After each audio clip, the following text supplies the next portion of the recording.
Good afternoon, everyone, and thank you very much for joining this first brown bag session of the year. I'm actually very happy to have that many of you because I've got to tell you, over the years, we have organized quite a few brown bag sessions with some of my teammates, but I've never had that many participants before.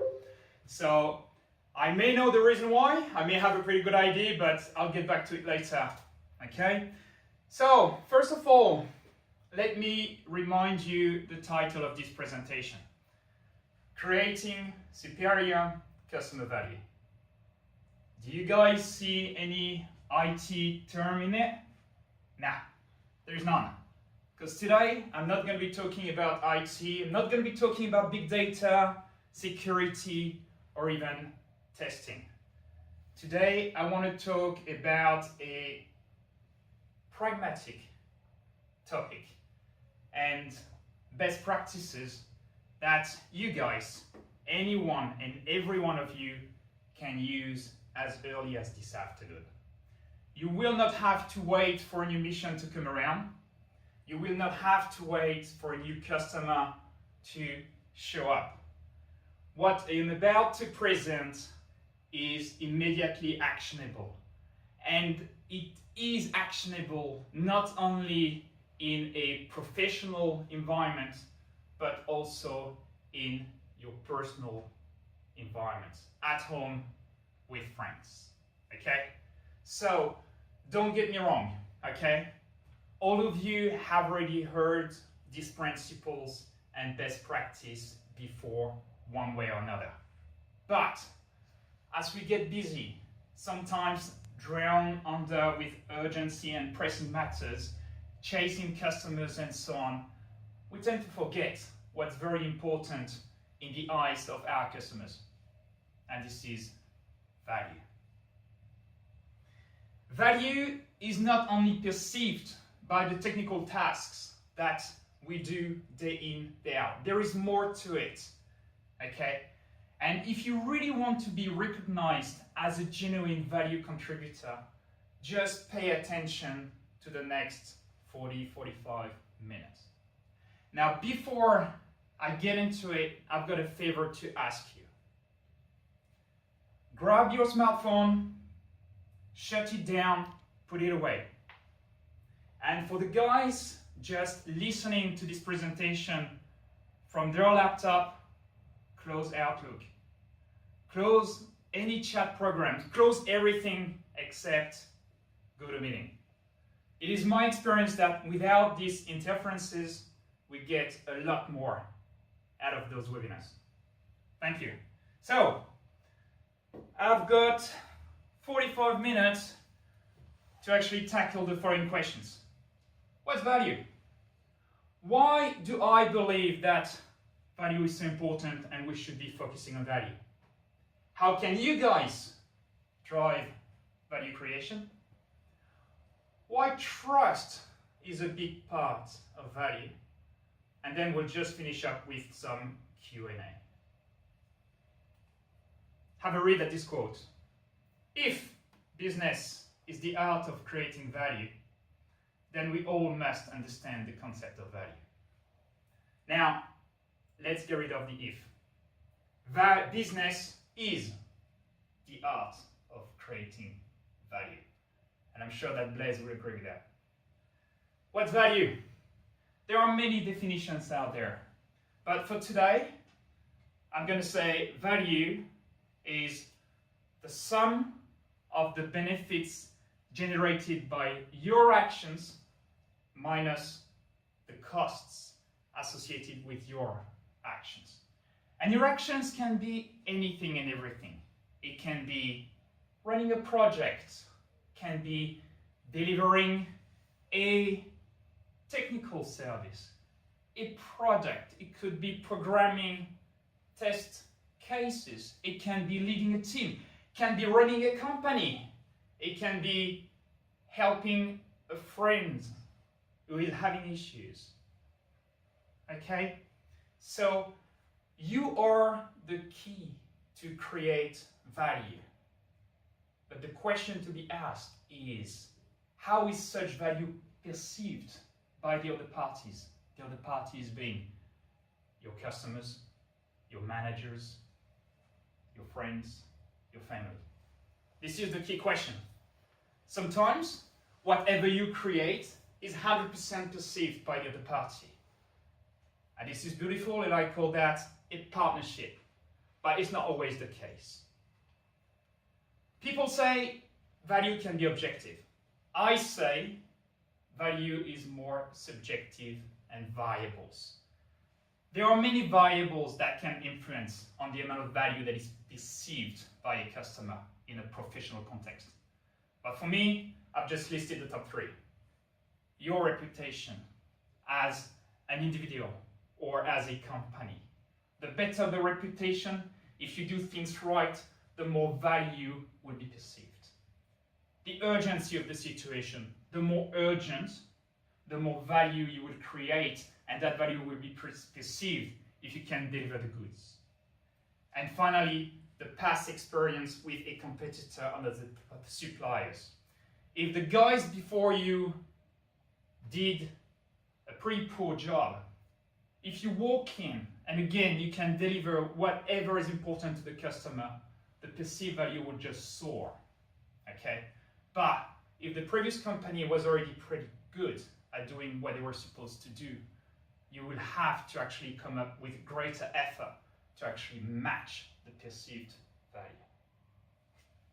Now, I want to highlight the difference between features and benefits, because very often we tend to cough up many features, related to services, related to applications, related to products, relating to ourselves.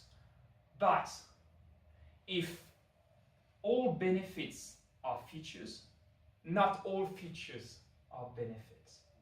The difference is, does it help the customer to solve a need? If this feature helps a customer or a friend to solve whatever is not working, then it becomes a benefit. If not, it's just a waste. So my advice right now is don't cough up too quickly too many features. Try to understand the need from your customer and then adapt your communication, your speech accordingly. Okay, on this slide, I just want to get a little bit into granularity and just explain you the main benefits that a customer is after versus the cost that these guys have to support. Benefit number 1 is a business opportunity. For example, customer gets a request from the business for a very important and strategic project. This customer is part of the IT, and the customer comes to Itecore because they need expertise in running a project. They need additional service matter expert to deliver this business opportunity. So that's usually the benefit number 1 in our customers' eyes. Another type of benefit is to get rid of a constraint. The best example right now is GDPR, this new law just hitting any and every company dealing with consumers' data. In many cases, those customers don't have the knowledge, don't have the skills or the experience to deal with those new regulations. If Itecore is able to walk in and say, look, we're going to help you get rid of this pain, and Laurie will appreciate the word pain, okay, then benefits will be perceived and therefore value. The third type of benefit is personal progression. And again, Blaise is listening, and I'm sure he'll be interested, because this is partially what salespeople are actually chasing when dealing with pre-sales or sales activity. What is lying under a surface pain? There is always a personal benefit that is thought after. Personal benefit could be, for example, a customer looking for advancement. looking for promotion or a bonus. And if we can just help them in some way to reach that goal, then we are going to create value. And finally, the image perception. Best example is one of the missions that Alan Gert and myself are working on at the moment at Doctors Without Borders. We're trying to change the image of the IT department, being seen as reactive and a genuine cause center. We're trying to actually translate this image into a center of excellence. If we can help these guys achieve this image transformation, then we will create value. Cost. Cost number one, money. But again, salespeople will tell you it may be the number one cost, but it may not be the most critical one. Okay? The critical one to me is time. No customer has enough time on his or her hand to do whatever they wanted to. That's one of the many reasons why they would call Iteco in. I don't have the resource. I don't have the time. Help me out. Okay. Third cost, effort. Takes time, takes effort to make money, takes effort to spend money. It's a pity that Genevieve is not around today, because she could tell you, as an office manager, how difficult it can be sometimes to put an invoice out there for customers to pay us. So we've got to make it easy for our customers to work with us. And this will reduce some of the costs that these guys have to support. Last one is ownership. Sometimes customers say to us, no worries, don't need you, we can look after ourselves very well. And we can own our products, we can own our own services. But it's not easy, because these guys must have the time, knowledge, skills to acquire whatever they need, to design it, to transition it, to operate it, to maintain it, to upgrade it, and so on. Okay, and that is one of the major costs that customers actually face today. And that's one of the reasons why cloud services and so on are getting so popular.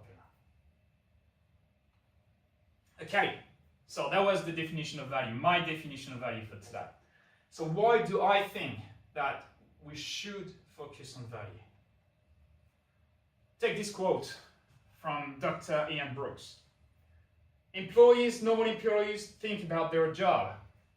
So they come in, they go about their daily duties, they pack up, they go home. Hang on, nothing wrong with that. We all need normal employees in company. This is not a critic.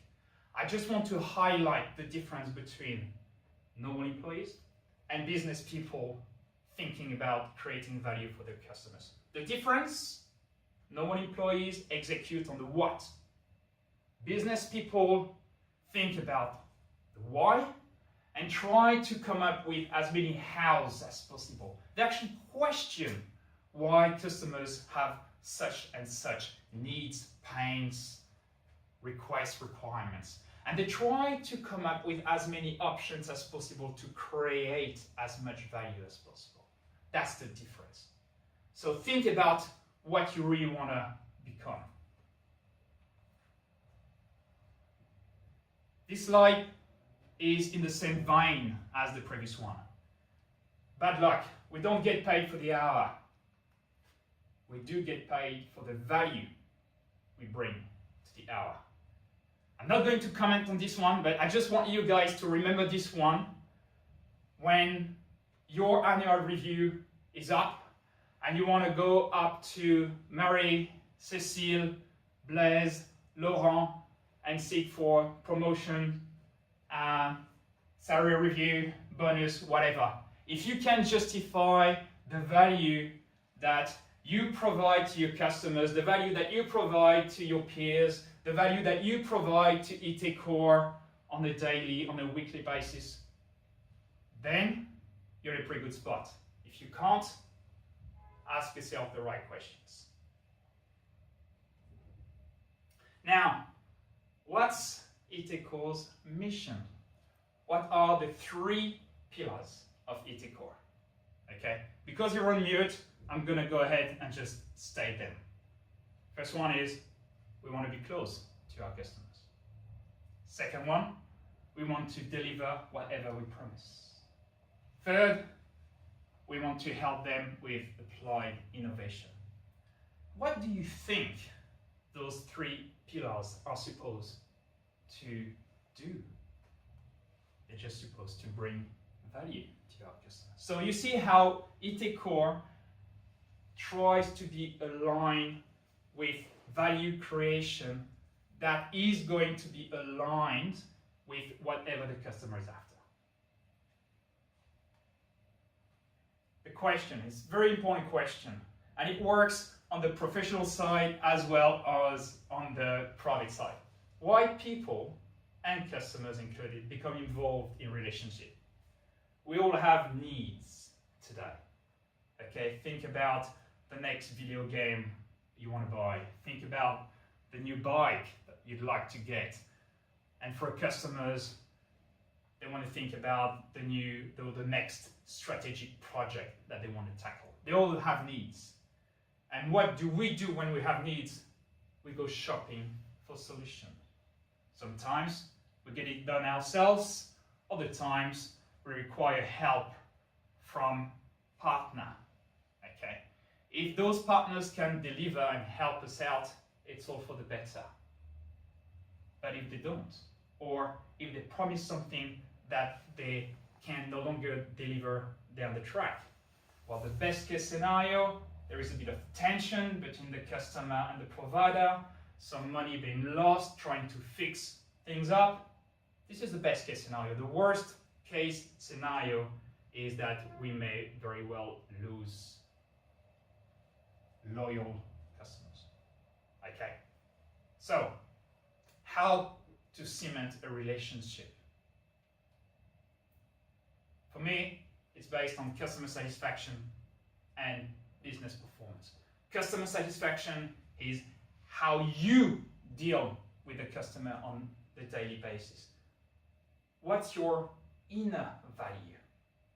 Okay, how do you respect the customer? How do you engage with the customer? And the business performance is what do you do? What are your competencies that will help the customer to increase his or her business performance? As I said before, business is definitively the activity of creating value. Why? Because if you do it right, and now I'm going to actually target the sales team at Itecor, if these guys can provide value at creating a healthy rapport, bonding, putting in place an upfront contract, extracting the pain, and so on. Thank you, Blaise, for Sandler, by the way.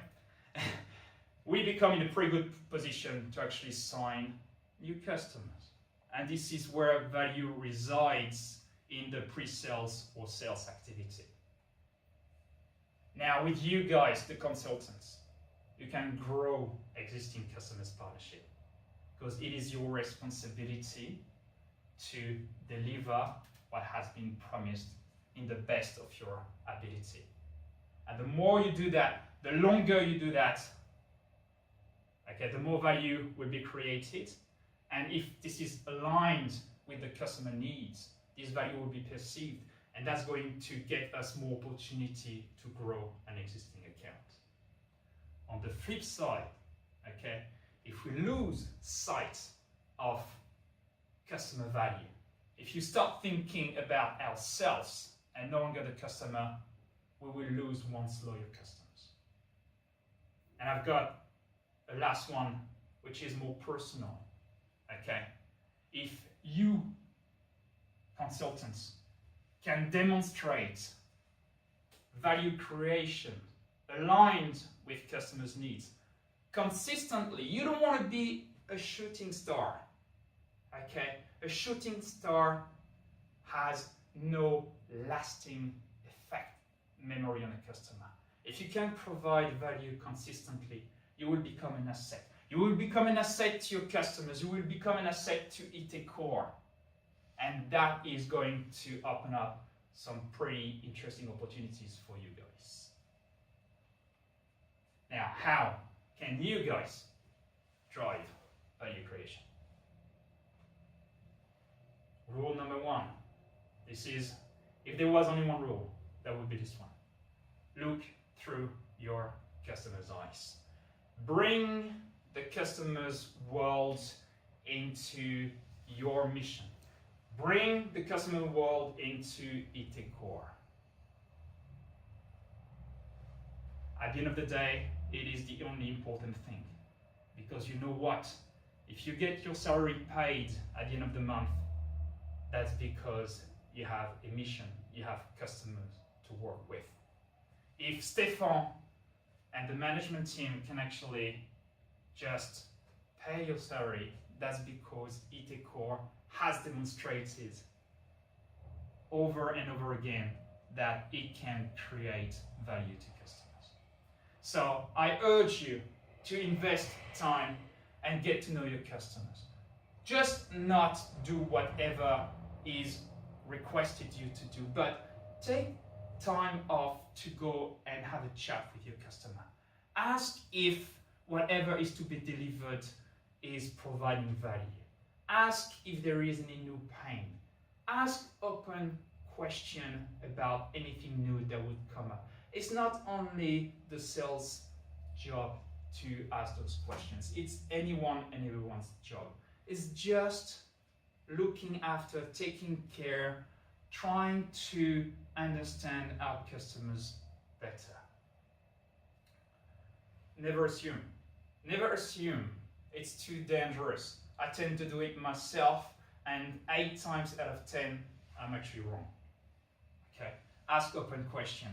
And one of the techniques I love to use personally is to dummy up. Okay, just pretend I don't know. Just pretend that I'm not technical. Hey customer, sorry, I don't really understand what you're telling me. Can you just rephrase that as if I was like a 10-year-old? Can you give me an example? How will you do it? What have you done so far to actually resolve whatever issue you have? Okay, just bringing down to his or her level, let them speak.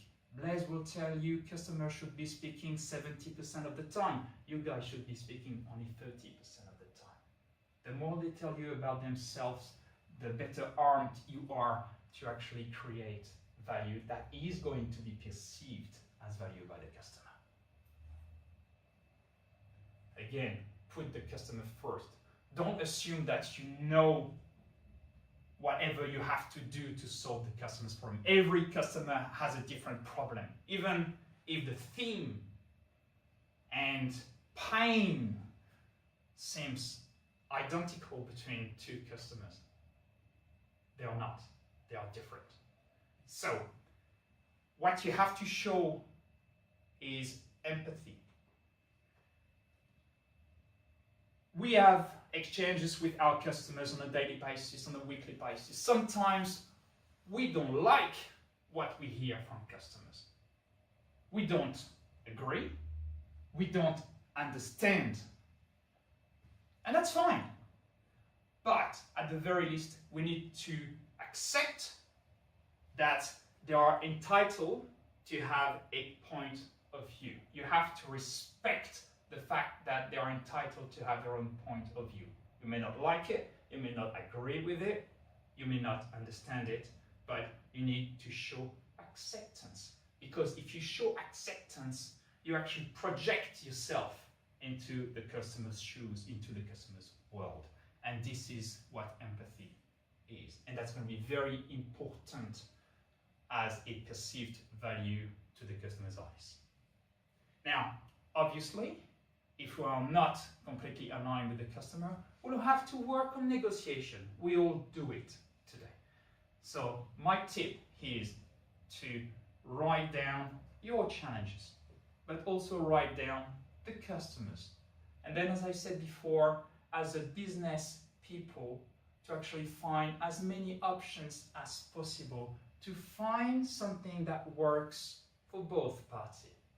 Okay, so be prepared to give and take. What's extremely important to you, do not let it go. What's very important for the customer, just do it in such a way that they will get it. Okay.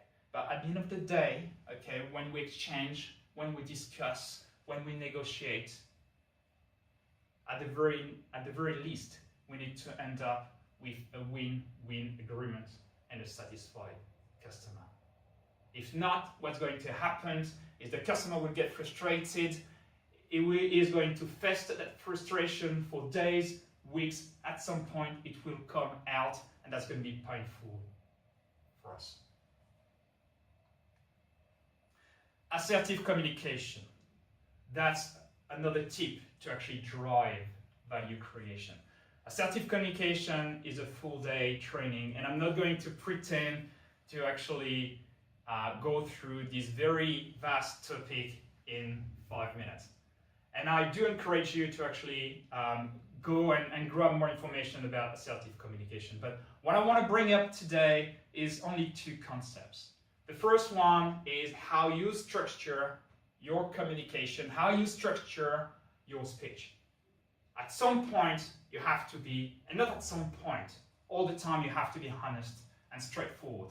Because at some point, we'll ask you to express an opinion and to make a decision. That's going to be down on you guys. It's not going to be down on the sales, on the account manager, or on Stefan. It's going to be on you to take responsibility for your opinion and for your decision. It is part of the value that you create. And to do that, you have to own your statement. So you have to use the word I believe. Okay, I think. Take ownership. Okay, it is not a risk. Okay, don't be afraid to fail. Okay, that's one way to learn. All right. Now, also, another tip is to use accurate, precise descriptions. Try not to exaggerate or be judgmental about other solutions or other people. Just go straight to the point and use a direct language. You want to go blablating for 5-10 minutes to express a simple idea. You will end up boring the customer, and it's not going to be good on your reputation, on your image, in other words, on the value. Then, okay, so you have to own your speech and communication, but also you have to show respect to your customers' needs and feelings. If they come to you, that's because they have a need. That's because something is not working, okay? So they are pretty much on the defensive, okay? You need to show empathy, okay? If you want the customer to understand you, the customer needs to be understood first. Unless the customer feels that he or she is understood, there is absolutely no way that you will put any message across to him or to her. Even though the situation the customer is in can be pretty blurred, bleak, no good, start with the positive. Find something that smells, that feels, that sounds positive, and start your conversation with that. Okay, that will just change the interaction. And finally, just present your opinion neutrally. Don't smash the customer. Don't smash the competition. Okay, try to remain neutral. And it's not because we live in Switzerland that we do it naturally either. All right. Now, value. Value, as I said before, it's not only the technical activities that you guys excel at and you do day in, day out. There is more to it. And something that we all should be doing is to actually focus on customer satisfaction. And the way to put it is the following, and Blaise will remember this one. Just say to the customer, assume that, okay, whatever is in the contract will be delivered 100%. What else, customer, will mean a true, genuine, total success to this partnership? What else would you like to see from me to make sure that whatever we are doing together is true success? Customer may say, I don't know. Well, you can say, could be, for example, communication on time. If anything bad happens, just call me up right away. If you're invited for a meeting, just be on time, be prepared, be prompt, and so on. Sometimes we just forget to define, ask the customer what satisfaction means to them. And we need to ask those questions at the very beginning of any new mission or any new engagement. We define, we write them down, we define them in such a way that we can measure them, and then we control them, okay? If you are on the spot, then no action, okay? If you are not right on, we just take measure to actually improve. And we present that to the customer. And trust me, okay, I haven't done it very often myself, but by doing that, you will very impress the customer because not many providers do it today. Also, at the end of a mission, how many of you just ask the following questions to a customer? What did we do well? What did we not do that well? What did we do that had absolutely no value whatsoever for you? Or what is it that we actually missed that you wanted to actually occur? Okay, we need to ask those questions to your customer. They are not risky questions, okay? They are the questions that will help us improve as an organization and also as individuals.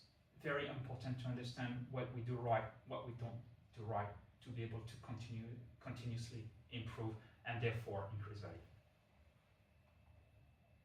Okay, I've got some bad news.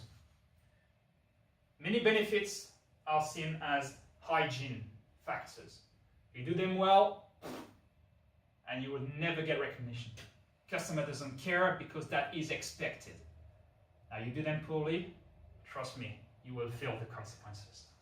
Okay, so to truly create value to your customers, it's not a black or white approach. It's a step-by-step approach. And we need to start with getting the basics right. Okay, just be reliable, be effective, do the right thing, be efficient, do those things right, and try to avoid silly mistakes. Second, make it easy for the customer to work with you. Okay, just be on time. Just make it easy for the customer to pay invoices. Just make it easy for the customer to actually get in touch with you. Just make it easy for the customer to gain access to the weekly or monthly reports. Those things may sound pretty simple, but more often than not, they create frustrations to the customer. You get those two right, point number one, point number two, okay, value will be perceived by customers, 100% guarantee. Point number three is like the ice cream on the cake. It requires a pretty high level of maturity. This is not optional, but I strongly recommend you to get point one and point two sorted out before. Point number three is to give something extra, to provide something to your customers that he or she would not expect you to get involved with. So you take him or her by surprise. And I can tell you, if you can do that, you just have to see how the perceived value will actually just go through the roof. But again, just focus on step number one and step number two first. Okay, so what you've just heard, definition of value, why value is so important today in a relationship, if not partnership with a customer, and you got a few tips on how you guys can actually drive value creation. Now, there is another topic that is very close to my heart. This is trust. This quote by Stephen R. Covey, who is, by the way, I will call him one of my mentors. I've been following this guy. This guy is actually dead, but his legacy is just very impressive. So if you've got some time in the future, just look him up on the internet. The 7 Habits of Highly Effective People, just a beauty. Trust is the glue of life. It is the most essential ingredient in effective communication. That's that foundational principle that holds all relationships. There is no way value can be perceived if trust is not at the root. To me, trust is the root. Value creation is one of the many fruits. You sort out a healthy, trusting relationship with your customers, but also with your relatives, your family, your friends. You will see how much more value is going to be perceived. Trust is made of two factors. The first one is your character, your personal characteristics. In other words, your inner values. Can be pretty simple. Simple courtesy. Good morning, good afternoon, please, thank you, may I. Honesty. Don't lie to your customers. Don't cheat your customer. They're not stupid. At some point, they will figure it out.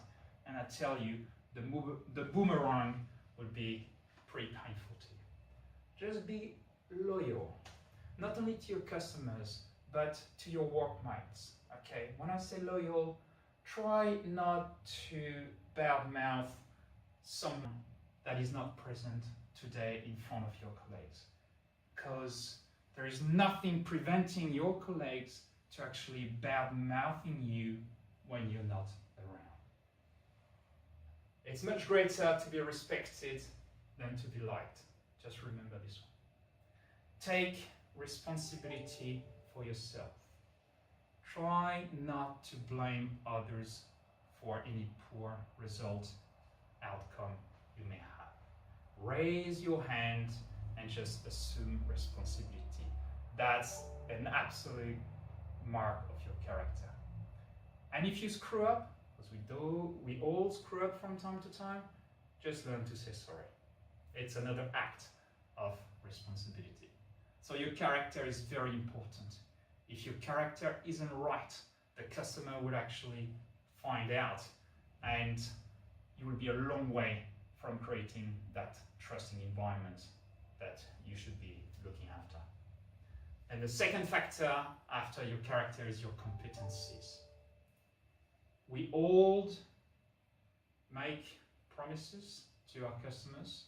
Not only the sales make promises, but the delivery team. It's good to make a promise, it's better to keep it. When you make a promise, you create hope. When you keep it, you create trust.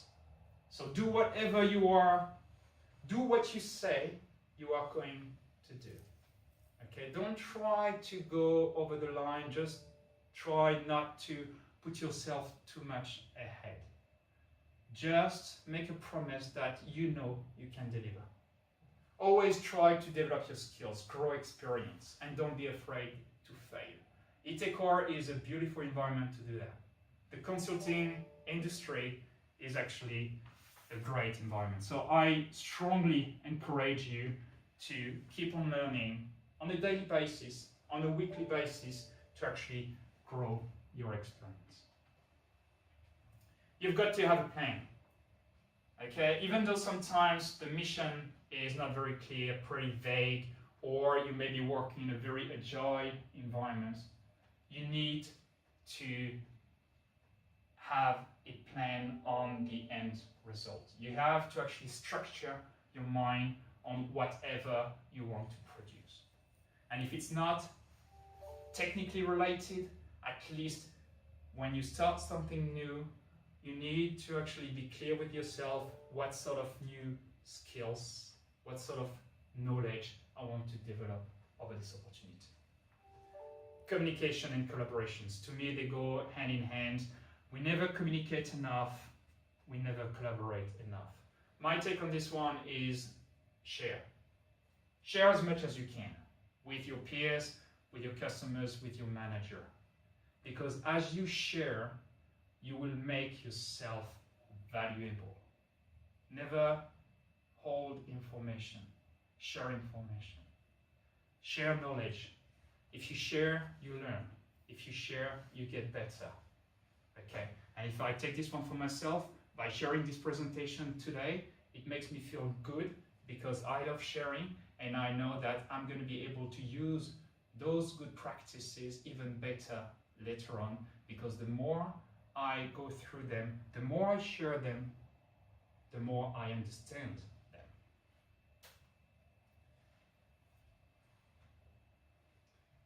Don't be a shooting star. I've said it before, I'm saying it right now.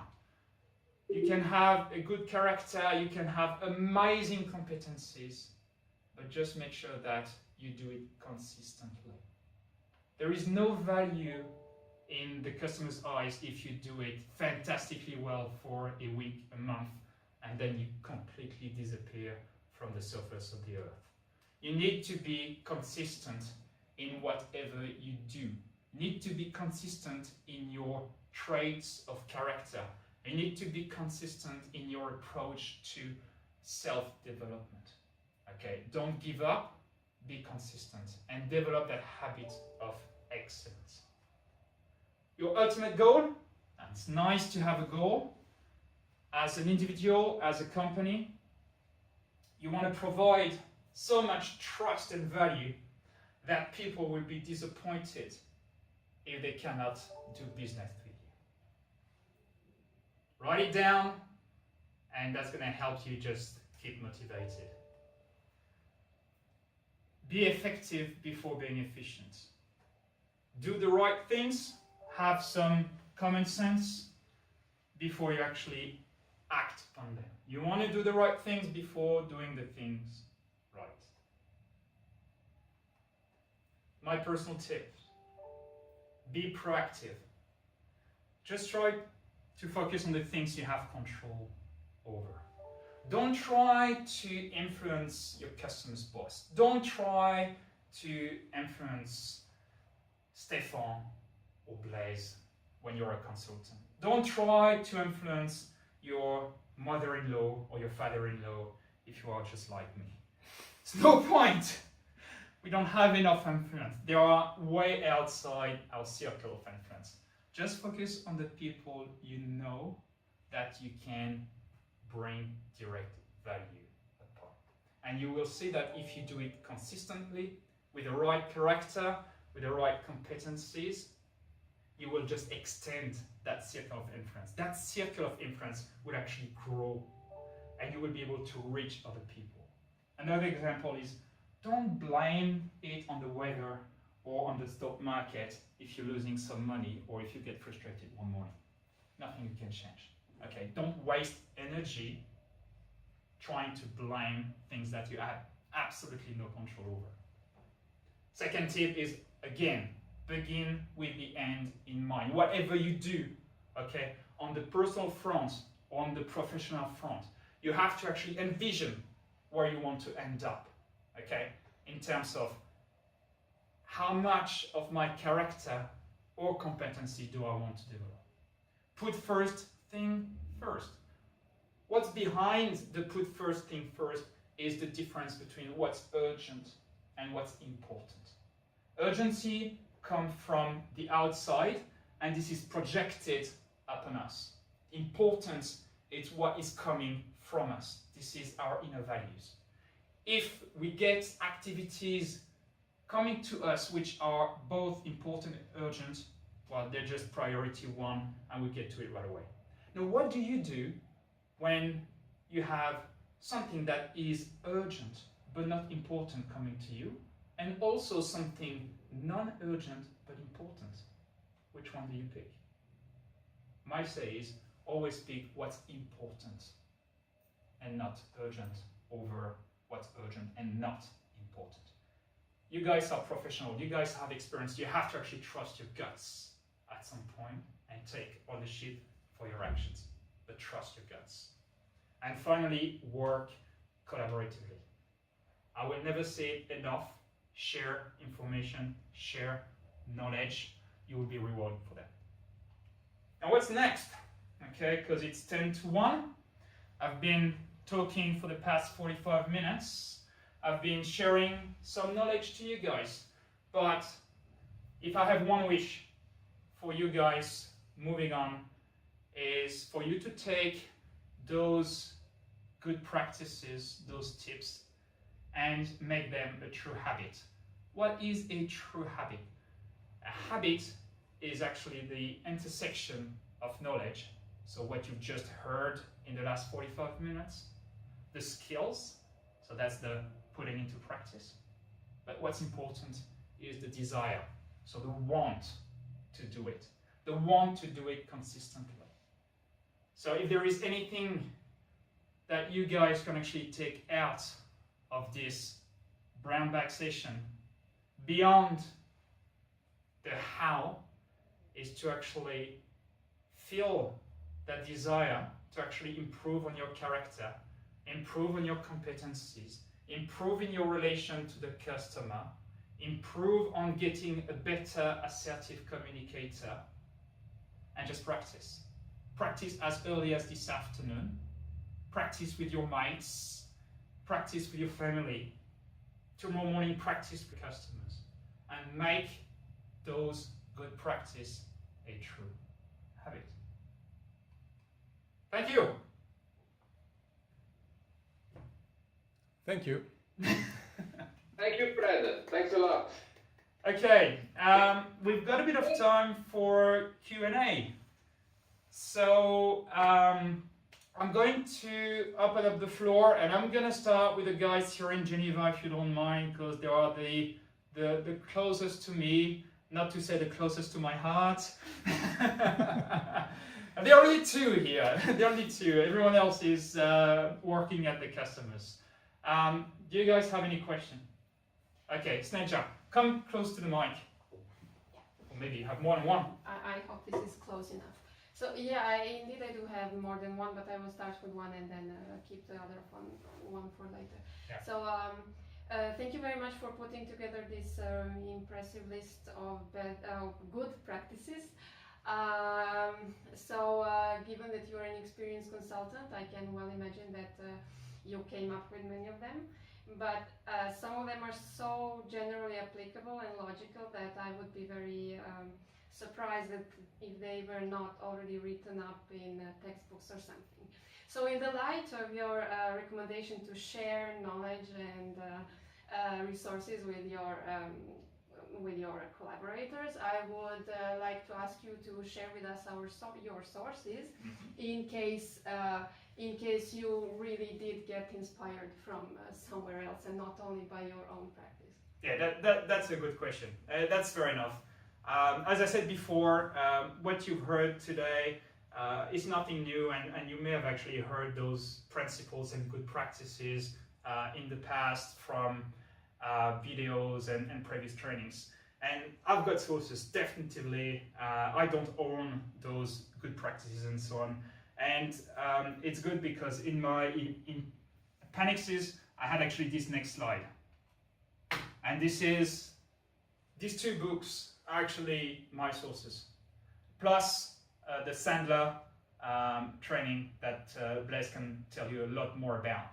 But if I have any tip or suggestion for you to do whenever you get time, is to go through those two books. The one on the left, The 6 Strategies for Creating Superior Customer Value, is a very small book. It's an A6 format, so it's very small, and it's like 60 pages, and it's just full of gems.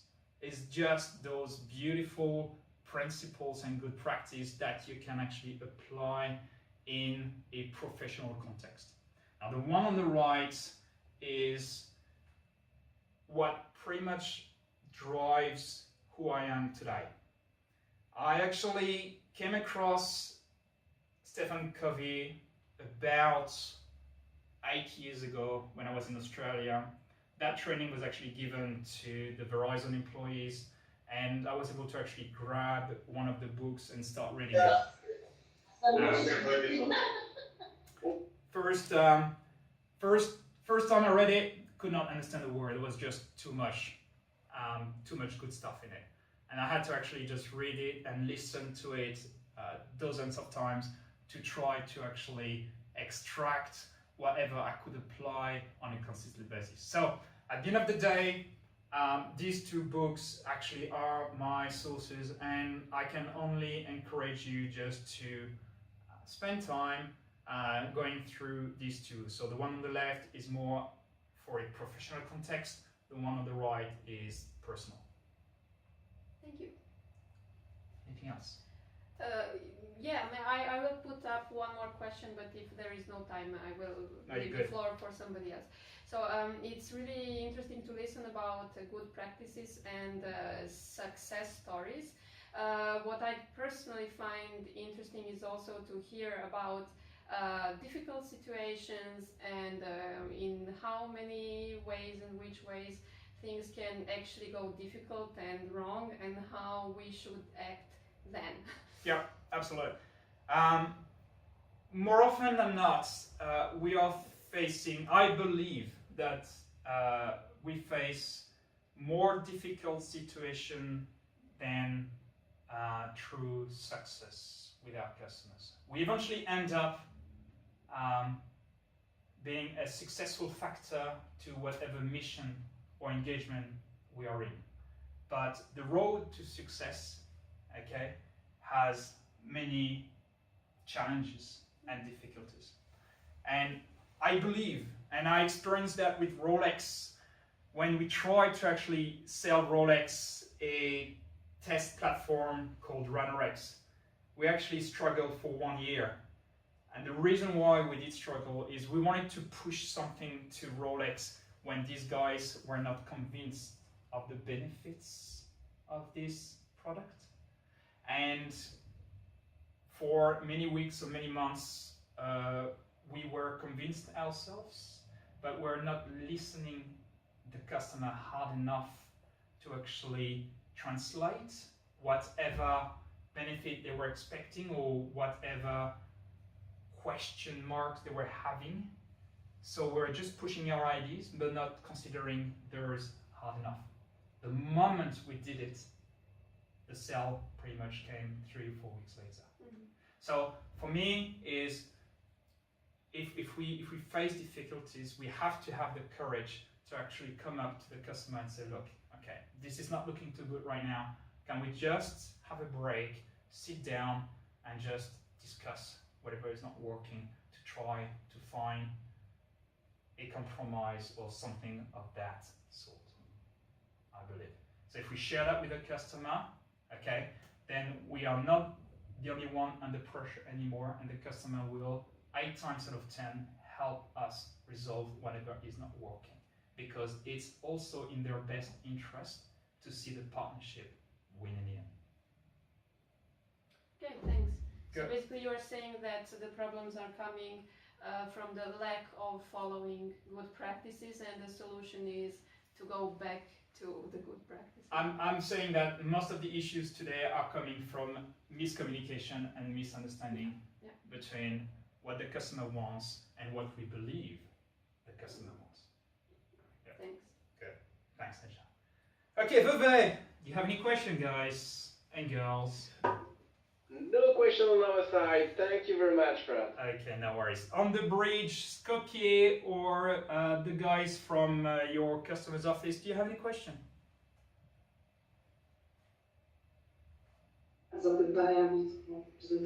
Yeah, Ivana has a question.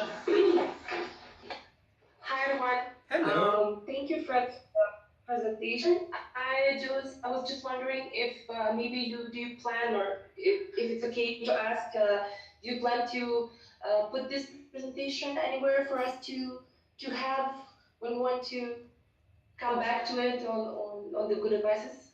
Absolutely. This presentation is yours. I did put it together, but you know, I was talking about sharing as much as possible, so it's all yours. I'll send you guys the soft version this afternoon, and I've got hopefully I'll have some good recording out of it as well. So now, but it's definitely going to be all yours. And if you have any question, you can just bring it to me offline. If you feel more comfortable, I'd be more than happy to have a chat with you.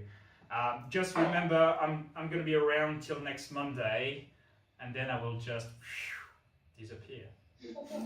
Yeah. Okay, you very much, and we're gonna miss you. Oh, thank you very Thank much. you, Fred. Thank you, Fred. Cool. If you guys don't have any question, I'd like to thank you very much for the time you actually took to listen to me.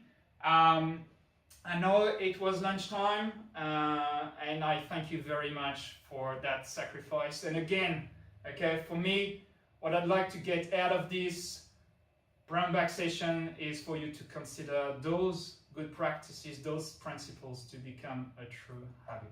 Thank you so much, and you guys have a very good afternoon.